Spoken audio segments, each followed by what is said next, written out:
right, welcome to the Detroit Metro Plug podcast, where connections matter. I am Charles McKay, aka Charlie the Plug, and welcome to episode 114 of the Detroit Metro Plug podcast. Just want to thank everyone who are joining us live on our various platforms. Just thank you, appreciate you. You're watching us live on LinkedIn at the Detroit Metro Plug podcast, on my personal LinkedIn page at Charles McKay. And if you're watching us live on our YouTube channel, the Detroit Metro Plug podcast, and on our Facebook channel at the Detroit Metro Plug podcast. So shout out to you. Thank you for those who are watching. And if you're watching this live, I want to encourage you to like and share share this with your friends, family, associates as we talk about purchasing a car.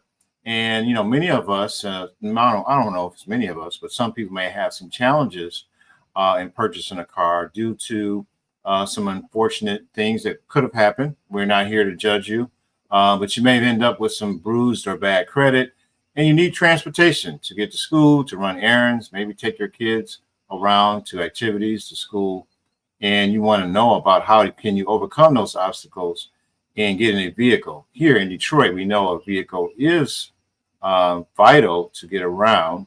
And I want to encourage you, if you have questions, you can place them in the comments, and our special guest, who's an expert in this field, will be able to respond. So thank you for those who are watching us live and who will watch the replay. And happy Monday to everyone. We're kind of going to the edge of summer. We hit our first 80-degree day, I believe. We may have had 80 degrees here. And in February, I think it was kind of unseasonably warm. You know, that's how Michigan goes. But happy spring, summer to everyone. So I'm excited about our guest today on the podcast. I want to do a formal an introduction. Yeah, let me put my glasses on. I want to make sure I do this right. So I'm excited about this episode. And I'm going to do a introduction of our guest today. So we have a special topic. Can you buy a car with bad credit? Explanation point.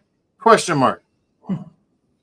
How do we do that? So our next guest is going to talk about that. Let me do a little introduction. Our next guest is known as the Queen of Car Loans. She helps people get into the vehicle of their dreams or the vehicle that they can afford. With over 20 years of experience in the automotive industry, selling new and used vehicles in the Michigan area, our next guest is a name that can be trusted. Her dealership experience includes currently at Joe Lugham Chevrolet in Waterford, current location. Formerly, our next guest worked at Jorgensen Ford in Detroit, LaFontaine Cadillac Buick GMC in Highland, and Auburn Pontiac. Those are just a few to name. She has superior knowledge of the business and strong background in mortgage banking as well. Our next guest has extensive experience in special financing and knows how to get the deal done. She's worked hard for her clients and treats them like royalty.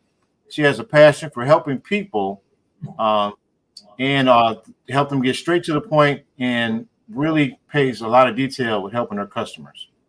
Her hard work and tenacity led her through many rebounds in life.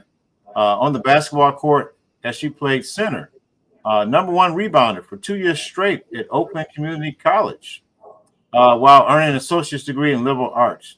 She didn't stop there, going on to earn a bachelor's degree in sociology from Oakland University. We can go on and on about her background, but ladies and gentlemen, welcome to episode 114 to deal with this special topic. None other than Regina E. Woodard, known as the Queen of Car Loans.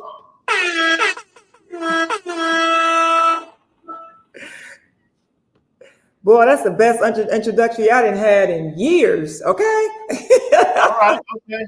I didn't realize that you played basketball. You was a top one of the top rebounders at community college. Well, back in the day. Back in the day. Okay. All right. Yeah. All right. I don't want to get off topic because we'll start talking about basketball and women's basketball and get your opinion about the women's basketball was really popular at college last couple of years with that girl Kaylin and what's Reese from LSU. Kaylin from she played in where did she? Iowa. Yeah, sharpshooter. So that should be interesting. But So what's that? no, I was gonna say, so women's basketball is on another level now. I remember when Yes. the WNBA came out, and we had the Detroit, I think it was Detroit Shocks, right? Detroit Shock, yeah. Right, and that got so now basketball's on another level. You know, they're being able to get sponsorships, money, high school, college. I mean, it's amazing. I just wish I was a part of that era. Right. So just to kind of get people familiar with our audience, if somebody was to ask, I know I did a little introduction, a little bio. We talked a bit about your sports career. But if someone was to ask, who is Regina Woodard, what would you just tell them? How would you describe yourself? Well, I would describe myself as very passionate. I love my customers. I love my people. And I go in the paint for everybody. And when I say go in the paint, I work out for all my customers. And people have to know that I treat everybody the same. The credit score doesn't matter. And everybody in my life, I treat them, I try to treat them like family. I'm one way, and I'm probably the same way 24 hours a day. All right. That's good. You're passionate about your customers. You treat everybody the same. So how did you play sports? Obviously, that opened the door for you to go into college. You went back and completed a degree at Oakland Community College in sociology, right? Yes. Yes, sociology. And shout out to Oakland University. Their basketball program, at least the men's, have gotten into the final. Into the tournament. So, and they beat it 1 seed this year. So shout out to Oakland University. So how did you get into sales and particularly car sales? Well, playing basketball. So I thank God. First of all, let me just say thank you for allowing me to be on your podcast, Detroit Metro Plug podcast.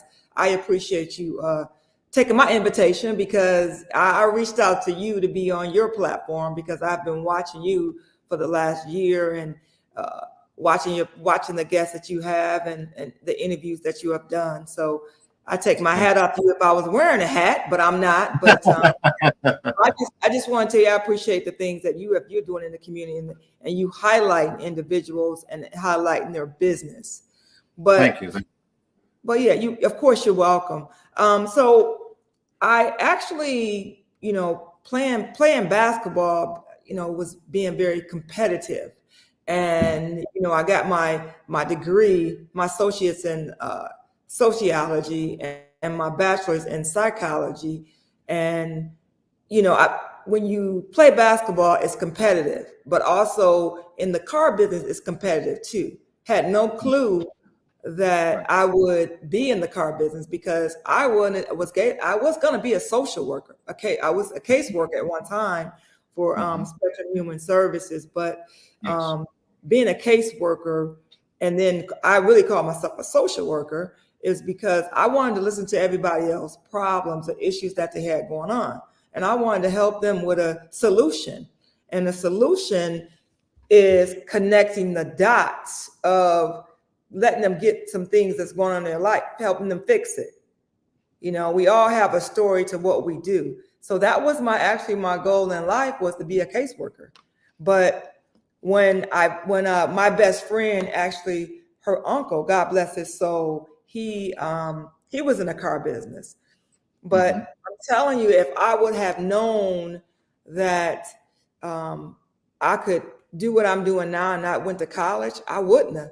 But I thank God for college because it helped me with the sociology and the psychology degree, helps me to be able to listen today to the problems and the issues people are having in life when it comes to getting into a vehicle. So my ear level is a lot stronger and I listen more because I always want to give a person to a solution. So honestly, I got into this business of, I don't want to say by mistake, but just by wanting to help. And my father worked at General Motors, and he was already in that auto world. And so I don't know. That's how I got into it. I took a chance because I was so used to you go to work, get a paycheck, right? You go to work, you clock in, you get your salary, or you make your money, whatever you make per hour. But in the car business, unless you sell a car, you don't make any money. And a lot of people don't understand that. So I have to go hard in the paint like I did with basketball with selling cars. Because if I don't sell a car, I don't eat. I don't pay bills. So I constantly have to I'm always working or talking or promoting like I'm doing now. I'm at home at my house, I didn't know the whole background was going to be, was going to come up like you got it, but it's okay. But I'm home on a Monday night. We got off at 7. Promoting what I do is because I want to get myself more out there on other people's platforms. So that's all I got it. Okay. And that's interesting. I like what you said. You talked about your background in sports and how it led to, and your father, of course, worked for the auto industry, and how you were able to transfer those skills as a salesperson of being competitive. And you mentioned, and some people may not be aware, or they may know that, and the car salespeople are totally 100% commission. If you don't sell a car, you don't eat. I know that when they start off, new people, they may give them a little drawer to get them started. But if you don't sell a car, you don't eat.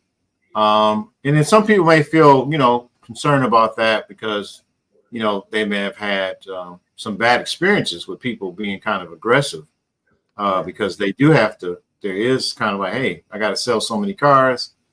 I want to make bonus for that month. So what do you do different than other car sales people that may seem maybe a little aggressive? Well, you know what? That's a great question because I found a niche about 22 years ago, 23 years ago, and I had no clue that this was my niche because I started flyers, putting my face on flyers. I would go to basketball games, football games, corner store, and I would put all my flyers in the stores. And I would promote myself as much as I could. I wanted people to know what I did. And I just started I'm just talking to people. And doing that, I realized that I had a gift for gab as far as, just talking to people, making them comfortable and listening to their story. So what makes me different than anybody else is I specialize with customers that have bruised credit. People like to say bad credit. Okay. So that's my specialty. And right. That's what I specialize. So I have customers that got great credit too. But, everybody has a story. And, whether it's good, bad, or what, bad things happen to good people. So my niche is helping people, and how I have done that is, I do a lot of videos, and, you go to my YouTube channel. It's a video 7 days a week, a new video. And I'm sharing information, sharing knowledge because, these are things that people need to know in order to get a vehicle. You might not be ready now, or you might not have that issue now with your credit, but you might know someone that has that issue. So I am here to help you help someone else if you have to, or you share the information because so that's what I specialize in. That's what my niche. And it's really hard for me to give like a one simple in and out question because I always like to explain.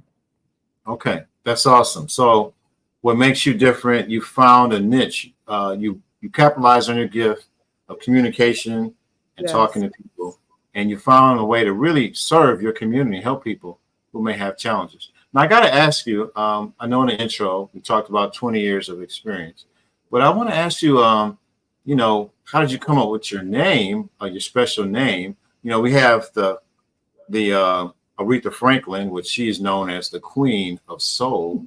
We have Elizabeth, who's known as the Queen of England, and we have you, known as the Queen of Car Loans. How did you come up with that?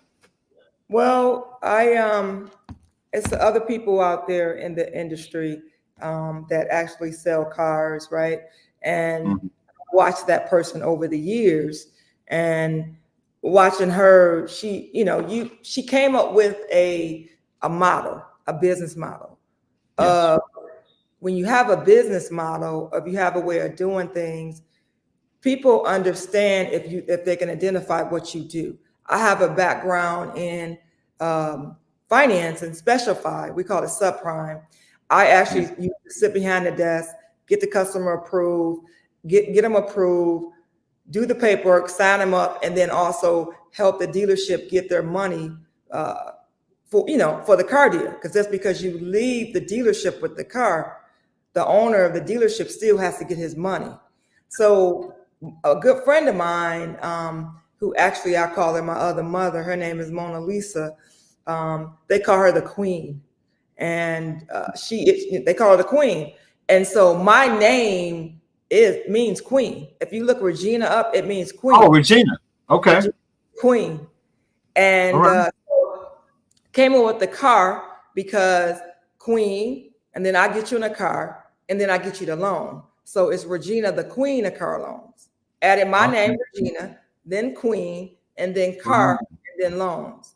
And some people think I do personal loans or loans to get them a vehicle, but I actually work at a dealership. I'm I want to call it a person in the internet, a business in the dealership. So I work for Joe, but I get my own business into the dealership at Joe Longhammer Chevrolet by doing podcasts, doing interviews. Right. And then also, I have a radio commercials that's on 105.9 on a regular basis and 92.3. And then I have my YouTube channel, and then I have TV commercials too. So that's how I get my business into the dealership. Okay. Awesome. So you told us a little history about yourself, your name. So let's get into how you came up with the Queen. I want to get into our topic, and also you've created an ebook, and we'll get into that. But just kind of an intro question I wanted to ask. So what's the importance of credit and a credit score in purchasing a car?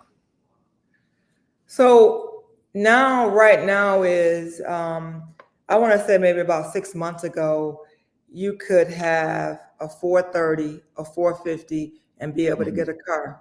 But because things have changed so much now, it's hard to do that. Before credit score, I would say, okay, submit a credit application. Let me see what I can do. Now I still say that, right?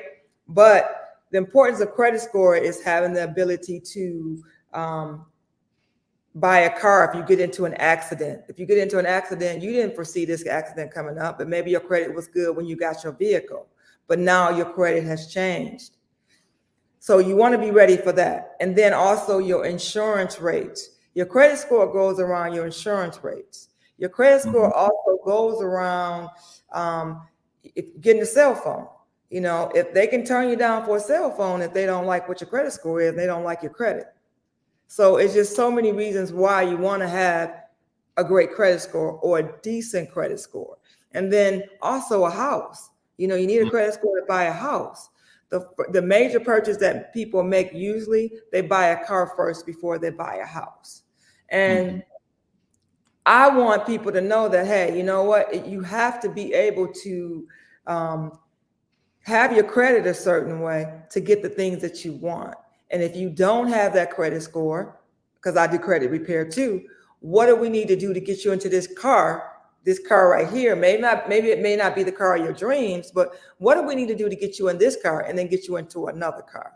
So credit score plays a value part in a lot of things that people do, and they're just not understanding. Even if I'm gonna give you an example, for if you if you looking to buy a car and you trade in a car, or if you have a car currently, whether you trade in or not, and insurance companies will charge you more if you're riding dirty, as we call it, which means riding without insurance. They'll charge you higher premium because you had a car that wasn't insured, and now you get another car. So people are not thinking about the little things that we used to get away with so much back in the day that you can't now. I remember about 4 years ago, we had insurance where we would give you 7-day insurance to get off the lot, or 14-day insurance, right? But they took it away. I would put a person in the car so fast, we would pay for their insurance. Oh, you worry about your insurance 14 days later, no problem. But what was happening was people were not getting their insurance in 14 days. Right. Yes. So I remember. You remember those days? Yeah. So kind of relating to our topic, what I wanted to ask, you talked about the importance of credit, but what is considered bad credit from a dealership perspective? So bad credit is a 350. Bad credit is a 380. Bad credit may be a 500 or 480 to most dealerships, but I don't want to say now that's bad, but it's ways to get around to getting what you want. So if you want to say 350, 380, 400, 500, yeah, it's bad, right? But are you able to get the car that you need? Yes, with some money, you may be able to do that. So that's really honestly bad credit in my world. Yeah, and that's you specialize with working with people in those credit ranges or something else? Well, no, I specialize with customers in that range, but don't get me wrong when I say this. If you have a 350 or 380 or 400, don't think that you're going to be able to get a car with $1,000 down. You might have to come in with $5,000 or $6,000 down, or you might have to have a co-signer. But the thing what people got to realize is they're also looking at what's on your credit. That leads to the fact that one part of my ebook, I talk about income tales. Every job has its story, which means that everybody have a story to what they do. And how do you put that story together? Because when somebody calls me, the first thing they do is they're telling me their story, how they got into that situation. Yes. And I listen, but then I listen to the story, and then I ask them for a picture. How do they see things for what they want? And then once we pull credit, we put everything together, I'm bringing back the picture that what we can do. Now, I usually get between 100 and between 100 and 125 credit applications a month, right? And the reason I'm getting that many is because people are going online, they're applying and all that. They're applying for the car loan and they're calling. But am I getting everybody approved? No, I'm not getting everybody approved. And the reason is because a lot of people think they can come in with no money down. A lot of people think that they can't bring anything to the table. And a lot of people are scared to get rid of their money. Or if they do have that $3,000 or $4,000 down, then they want to tell me what they can get into or figure they can get what they want. But it's not like that anymore. You got to be able to start small, maybe some that you don't want to get into, and then you get out of that and get into something else. Okay. All right. So a whole process. Now, you didn't know this before we did this interview. In a past life of mine, I've sold cars too. Wow, you did? At the Suburban Collection. So my question is, when I was doing it, as far as the financing goes, we had to go through our general manager or the finance person. Mm-hmm. So we worked out, we do the negotiations, but I was negotiating with the customer as well as general manager, finance person. Mm-hmm. And they knew all the portfolio of lenders, whether they had the dealership. So I was at Honda, so they had Honda Financial, they had relationships with Chase, they had the subprime lenders. So my question for you, you sell cars and you do the own finances. You don't go through anyone else to do your deals. You had relationships with the banks yourself? So I used to do that. I don't do that anymore. I have a finance manager who actually does it for me. Um, so I don't actually do that. I used to do that. I just actually sell the car. So I have the finance and background because that's what I used to do. But with Right. me is when you come to me, I'm not going to work numbers with you automatically and just say, okay, you want this car? I'm gonna give you this Right. payment. We talk. I have conversations. You Mm-hmm. know, well, what do I say? What are you driving right now? Okay. And they tell me, and then, well, I'm gonna go by what year you're driving. And then if you're driving an older model car, then you're probably gonna say, well, I haven't bought a car in a long time. I'm asking you what kind of down payment you're working with right now, today, not tomorrow, but right now. And then I'm also asking you, how long you been on your job? So I'm asking, and then I will ask you, how's your credit? What's your credit score? But I get people comfortable with that, of me asking that. And the reason I do that, it's like a quick interview. Why? It's because I want to save you time, and I want to save myself time. I find a lot of salespeople just go right to show the customer the card that they want, the card they came in for. But Right. because of what I do, a lot of people already look me up. They know what I do, or they're referred to me, or they saw me on social media. So they already know. So, and if a person has great credit and they came to me and they say, Regina, I got good credit. Next. And I said, okay, no problem. This is what I specialize in. So they put me in my place. But I'm okay with that, right? Because I want to know where I'm going with that customer. I don't want to be of showing you a car for an hour or telling you about something. And then you tell me, oh, yeah, well, I haven't financed a car in 7 years, but the last one I got repoed. That's why I say bad things happen to good people.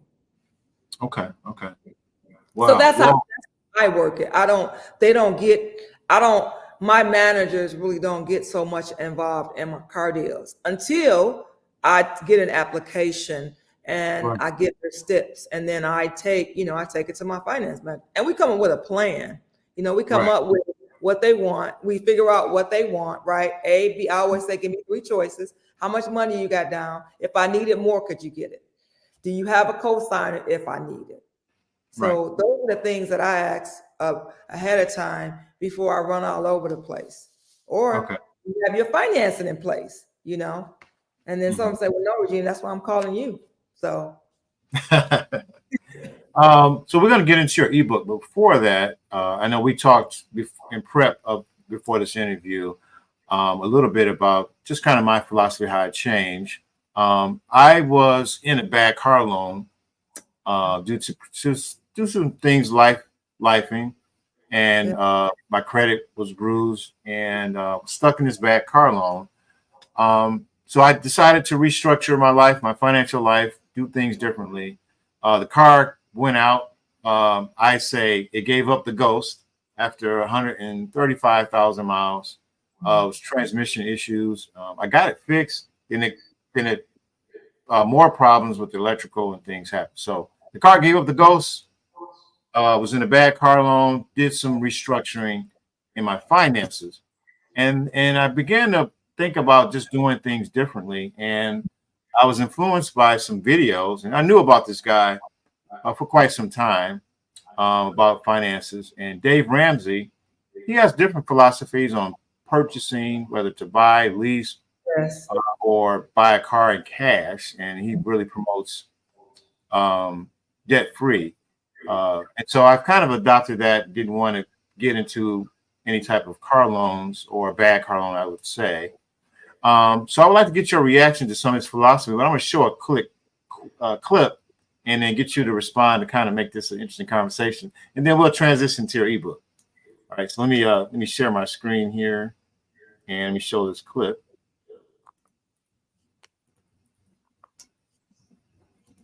Okay. This is with YouTube. How not to go in debt with buying a car. Let's see. All right, I think I got this queued up, so let me play that real quick. You don't fix $3,000 cars; those are throwaway cars. Okay? Right. So I'll tell you, you can go the route you wanted to go, but I wouldn't recommend it. And you're brand new to our stuff, so our stuff can sometimes feel awfully extreme. But one of the things I found is if I'm going to break a series of bad habits or principles in my life, I have to adopt the extreme to complete the transformation in my heart. Okay, so when we went broke, Josh, I drove a borrowed car for 4 months. I'm not suggesting you have a car you can borrow, but I'm just telling you what I did. Okay, what I did was I drove a 1978 Cadillac with 478,000 actual miles on it. The predominant color was Bondo, and the vinyl roof was torn loose across the front. So when you drove it, it filled up with air and looked like a parachute on a Bondo buggy. It was the most embarrassing hillbilly car you can think of. And I drove that car for 3 months, one 10-year period. What it felt like 10 years. It felt like 10 years and it was only 3 months. But buddy, I saved some money during that 3 months because I'm getting rid of Bondo buggy, right? Highly motivated. That's what I was. So I'm going to suggest you do something weird like that. Like, let's sell this car for $1,500 and go buy a $1,500 car that runs and drive it for 4 months. And during that 4 months, you can buy it. It's a garage sale car. It's ugly. It's All right. So that was a clip. Of course, we can go into Dave Ramsey's philosophy there. Let me stop sharing. Okay. So what's your reaction? Buying a car cash, buying we call it in the hood, a shooter car or a hoopty, just to kind of get by instead of getting to a car loan. What's your thoughts on that? Well, let me just say this. I appreciate you sharing that because I remember I called David Ramsey and Associates or their number because I actually wanted to be a part of David Ramsey, but they told me it wasn't for me. And I said, seriously, and I said, well, I can do both because they asked me about my background, right? Okay. And I was serious, but they're right. I could not do both because David Ramsey has some good philosophy. He has some good options for people, right? If you're looking to pay cash for a car to save some money, I like that. But I think that people that do that, they have to be able to have their plan in place after that car doesn't run. If you pay $1,500 or $2,000 for that car, you just have to have a solid plan. And people do buy cars for $3,000, $4,000, but they do it every year. They do it every year around tax time. I people say, what? I do this every year around tax time.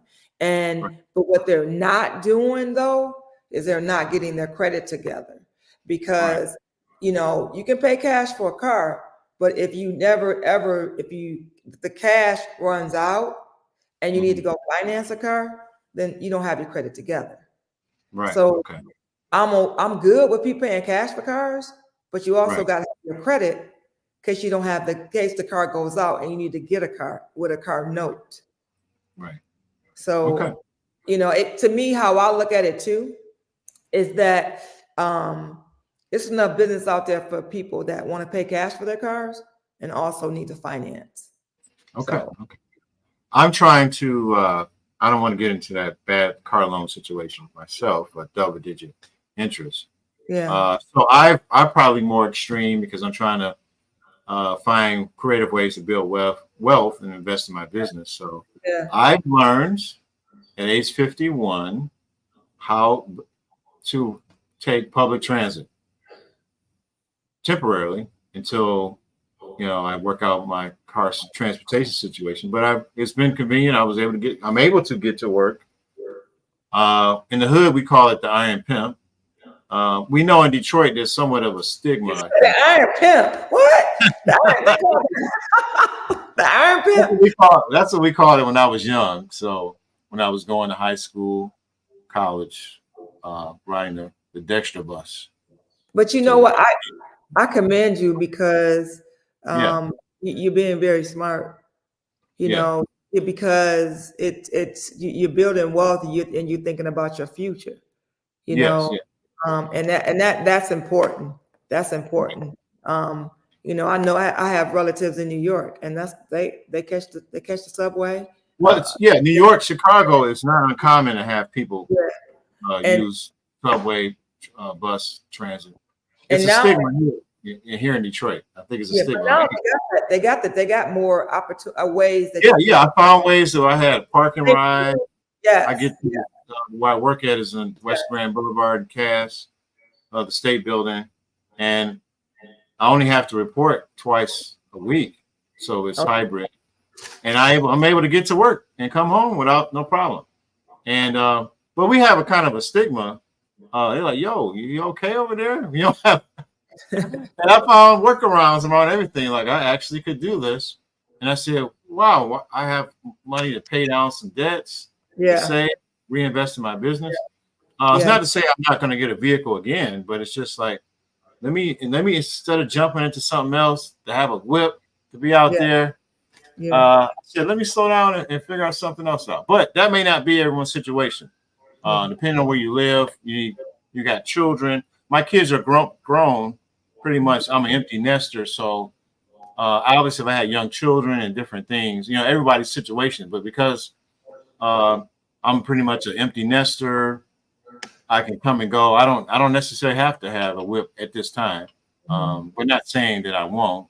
And everybody's situation is different. But I want to get into your ebook. So can I say something real quick? Yeah, go ahead. So let's talk about the double digits interest rate. See, Okay. everybody's situation is different, right? But it's you Mhm. get in a situation is, but how do you get out that situation? Right, So right, the highest interest rate that you can pay on a car loan in Michigan is 25%. Other states, the cap Ooh. may be higher, right? 25%.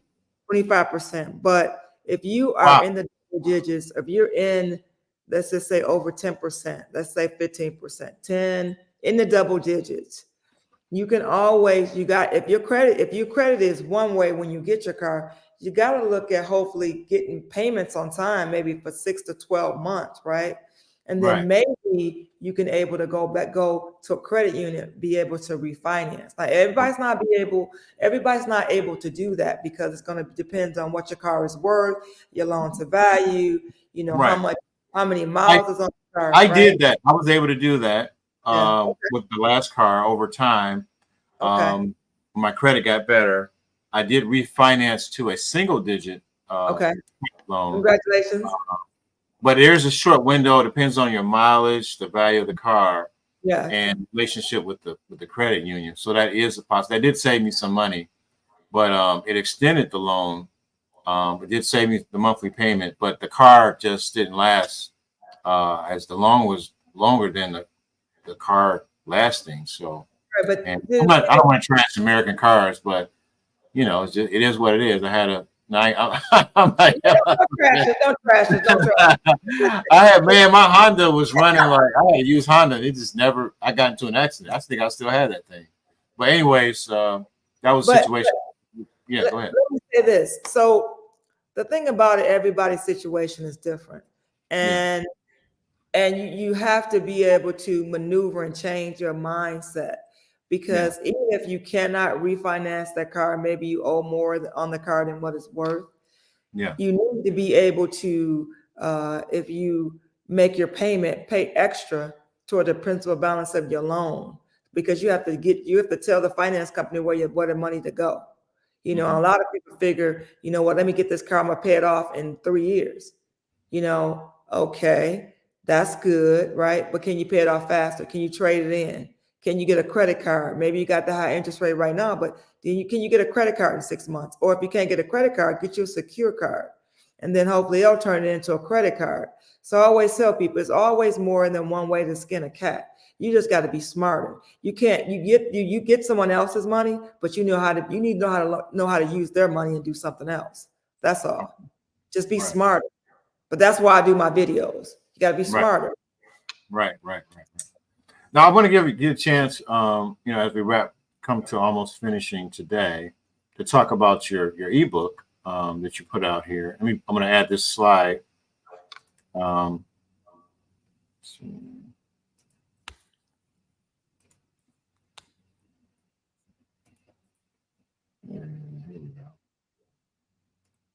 There we go. So tell us a little bit about this ebook and who is it for and how people can get access to this. So the ebook, Navigating All Loans with Bad Credit Comprehensive Guide is for anyone that has bruised credit, but it's also for individuals that know people that are in that situation, for people that are not, and people that are in the situation. So basically, this ebook is for everybody. And the reason I say that is because, I talk about credit scores. I talk about, setting up for success, of getting ready to go to the dealership. And then just getting your income ready, get the things that we look for when you come to dealership. So I'm actually preparing you in my ebook on what to do and what to expect. Because if you don't know, then if you don't know, you're not going to know. I don't know if I said that right, but I rather you want to be better equipped when you come to the dealership. And why not be better equipped by getting my ebook? And I am offering my ebook for free. It's the ebook, it's the audio, and you can download PDF. So I'm giving you two versions. I'm giving it where you can be riding in your car, or you can be listening on your phone, and you can listen to the ebook, or you can download it. It's in English and it's in Spanish. So it is there to help you. I want to help you save millions of dollars, and it may not be $1 million right now. It'll probably be at least $4,000 or $5,000 you'll save by reading the ebook, because you won't let people take advantage of you, because you'll know what to expect. Even after if you file bankruptcy, you'll know what to expect after that. And then I said this early on, the favorite part of the ebook is 5. Income Tells Every Job Has Its Story. And the reason I say this, because people don't understand this is what you need to bring into the dealership. If you're self-employed, this is what we're asking for. If you're W-2, this is what we need. Or people don't understand that, if your credit if you have a situation, let me just say this, if you have a situation and you can't prove your income, we got a plan for you, and the plan is, if we can get you approved, no POI, we call it no proof of income, then you got a car. As long as they don't ask for proof of income, you don't have to prove it. But the bank has to be able to not ask for it, because I find a lot of people that actually, if they don't have the necessary documents, sometimes they're providing fraudulent documents. But we got a solution for you for that too, because if we even sniff it, we don't judge. We just send it to one of our favorite banks, and then they'll tell us whether it's a fake or not. So I like to say it's a solution to whatever you want to do. So. Okay. And how do folks get your book? What's the best way? I know you have a phone number. They can text you. So the best way that you can get a copy of the ebook, again, it's in audio, English, and Spanish, or you can just download it for free. And you need to text me ebook. That number is on the screen, but that number is 248-297-6672. 248-297-6672. Just text me ebook. And, I'll text you the information so that you can be able to get the link so that you can go ahead and get it for free. So they can text that link, get it for free. Yeah, and they can get it for free. Okay. What if they email you or go to your website? Would it be there as well? So it's not on my website. You would have to text me, because my website, Regina, thequeenofcarloans.com, has my inventory on it. So I work at Hammer Chevrolet. You can apply, put your credit application in 24 hours a day, but the website is not hooked to where you can actually add things like the ebook to it.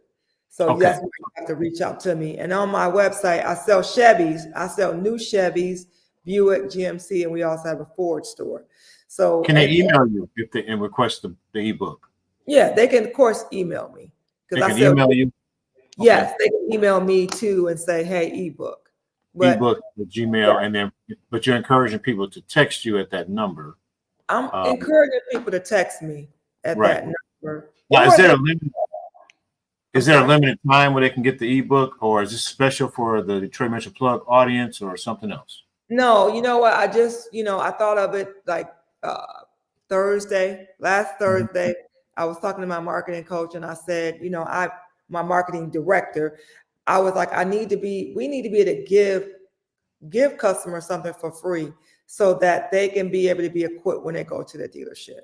So this is my gift to anyone. That's not going to be a charge. If I give you a link right now, you go to it, you're going to be paying. So that's why I want you to text me. But no, it's no limited time. It's going to be for free. And I'm going to build off this one.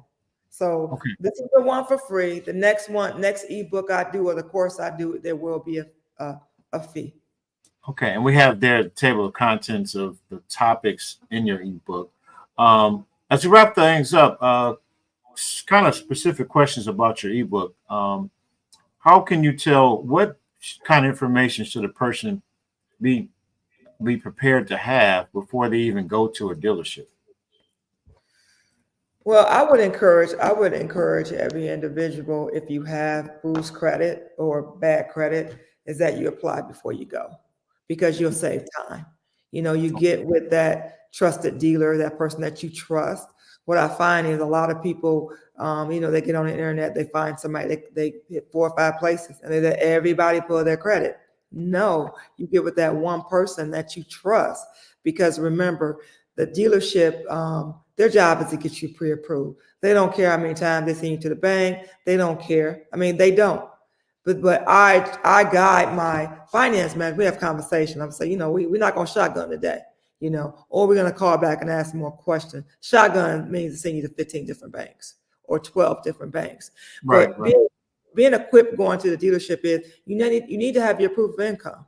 Whether if you are a W-2 employee, you need 2 current pay stubs within 30 days, not 2 months ago or 3 months ago, because they want to make sure you're still working at your job.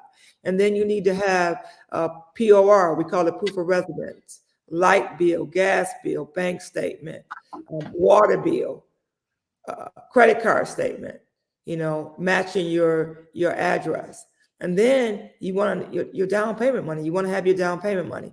Nobody wants to sell you a car next month or 2 months from now. So if you're looking to buy a car and you say you're ready in 2 months, hang the phone up and then call somebody else, or at ways I say, hey, not just hang up with me, but the dealership's not going to want to talk to you if you want to be looking to buy a car 2 or 3 months from now. Well, we'll have conversation, but we're looking at right now, because we don't know. Credit changes within 30 days. So if you get pre-approved for this particular vehicle, guess what? In 30 days, that approval is not going to be any good. We would have to get you reapproved.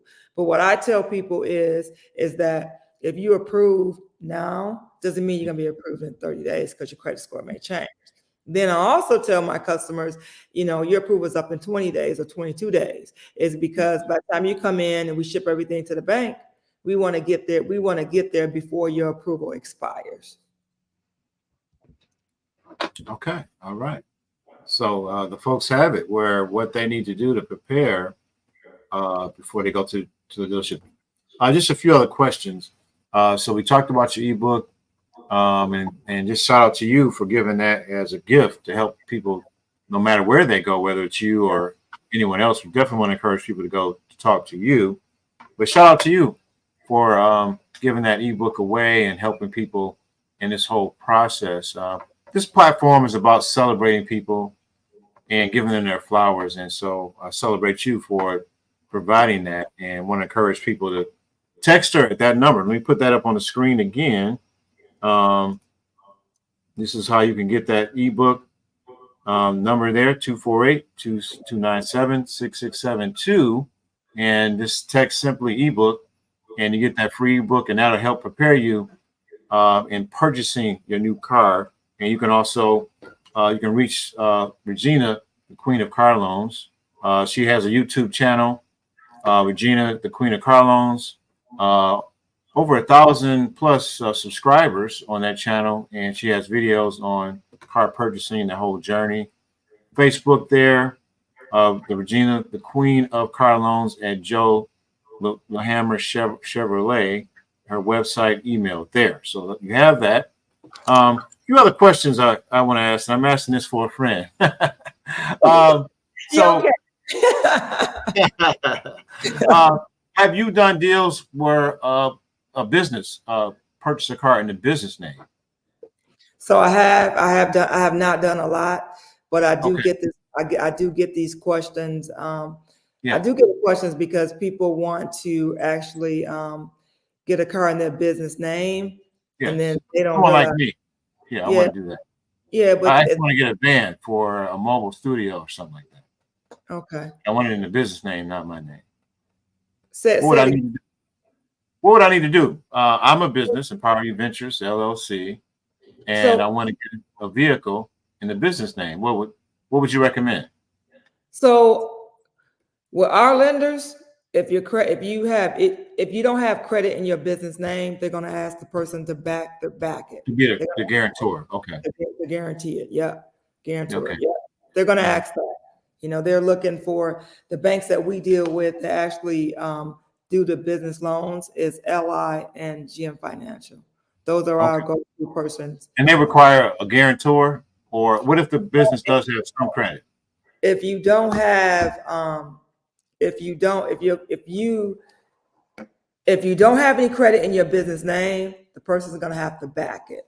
Like I said, Okay. I've only done a couple loans because that's not my specialty. My specialty Right. is, I'm just telling you, my specialty is are people, putting them Right. into cars.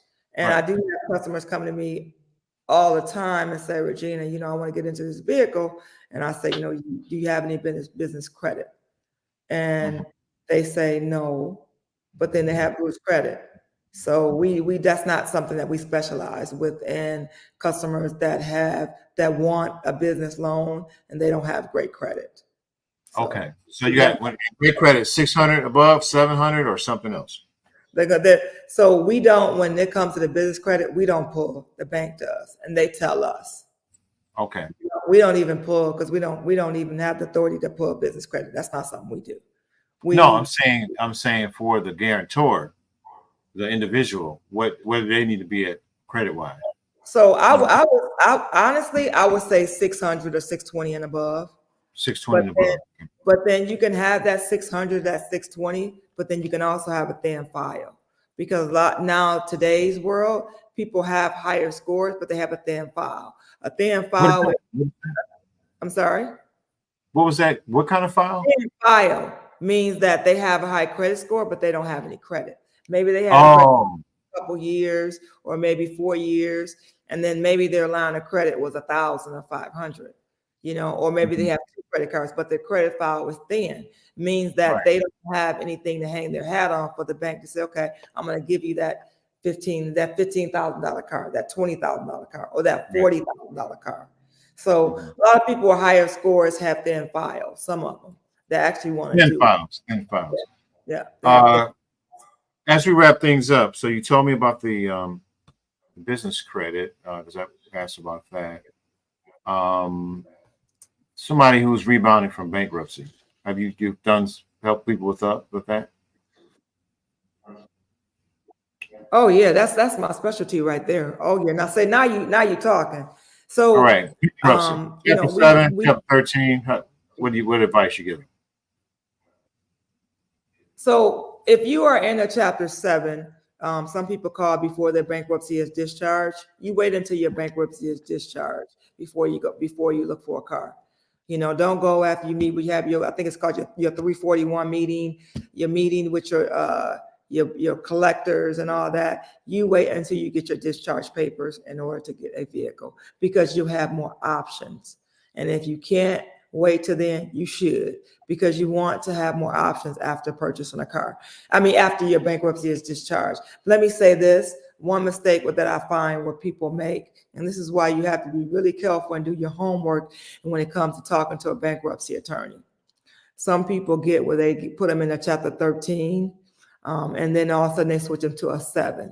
So just make sure that you talk to a bankruptcy attorney, get referrals, get someone that already actually that, if you know anybody that went through bankruptcy, then, how you're supposed to call a friend, ask a friend, ask a friend, even if you don't have a friend that actually filed bankruptcy and you don't know of anybody, I bet if you put it out on the internet in a nice way, Facebook or social media, you'll find somebody that will give you some advice or refer you.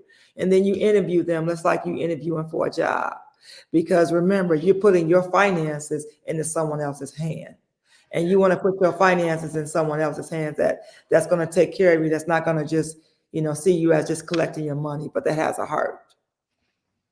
Now, why is it that when someone's before they got discharged from Chapter 7 or even 13, why do the dealerships send them letters encouraging them to buy a car? What's that all about? So it's all about when you do anything, if you do anything, people can buy list. The dealerships buy list from companies that found out that when you file, that's public knowledge, right? And they go in, they found out you filed and you're about to discharge, and they pay for a list and they drip on you. Drip on you mean they're going to send you letters, bombard you because they want to sell you a car. Do that means you're eligible, or they're just trying to see if they possibly get a customer? Well, they want to get a customer. Everybody's not eligible. Just because you think about it, though, back in the day, 20 years ago, people could file a Chapter 7 and get a brand new car.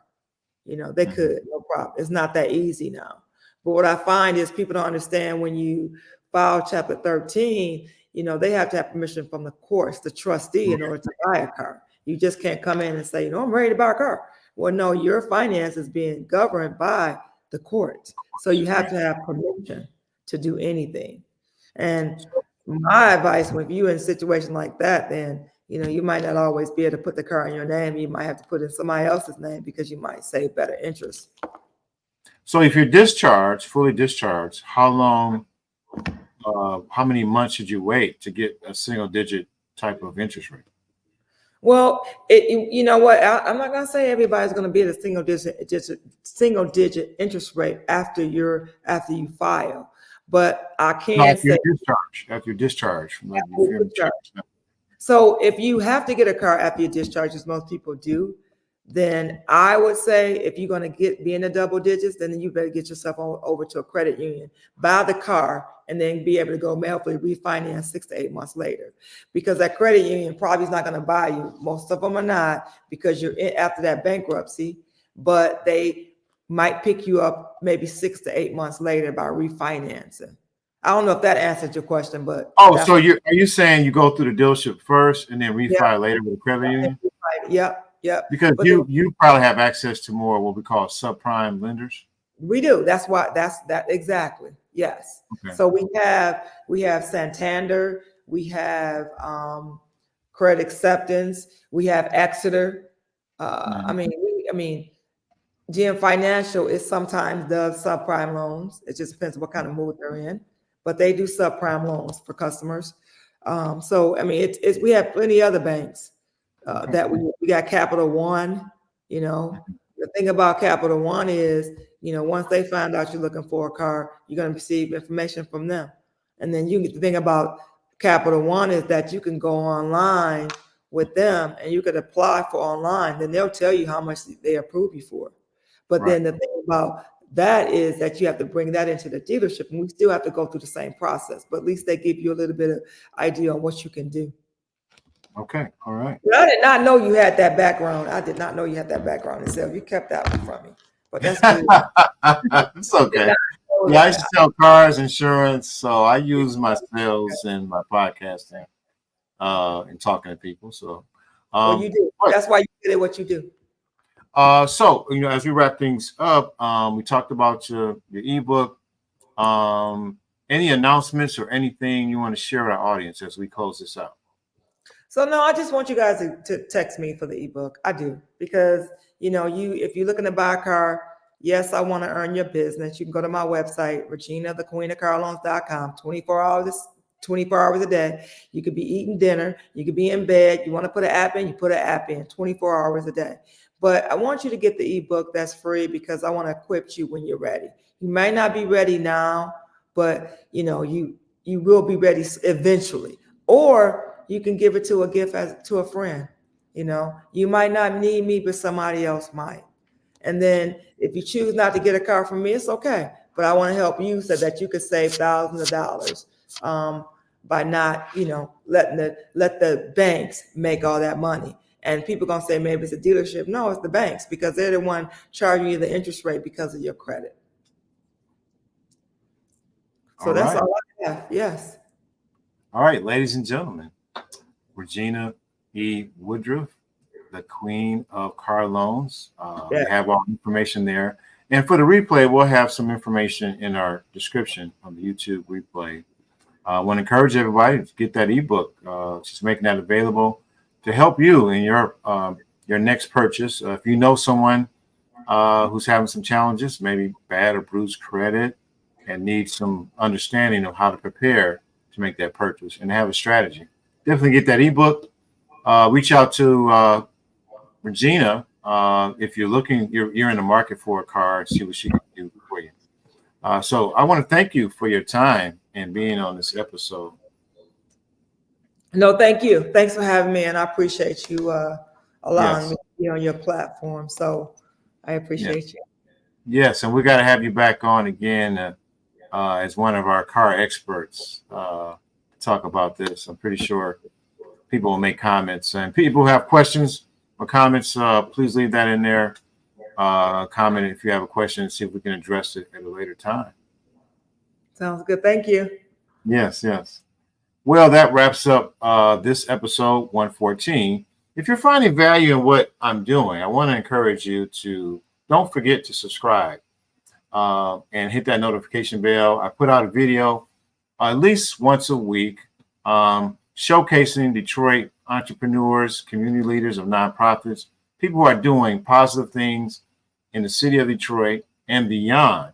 So if you find value, please subscribe, support our merch. We do, I do merch shirts for Hood Nerd. There'll be information in the description. So use the QR code DMP10 to get a 10% discount on that, and support our guests. And just trying to do positive. We're not about the mess. We're about being a blessing to other people. So thank you. See you next week with another great interview. And don't forget to like and subscribe and follow us on our channels, LinkedIn, Facebook, and YouTube. You guys have a good night.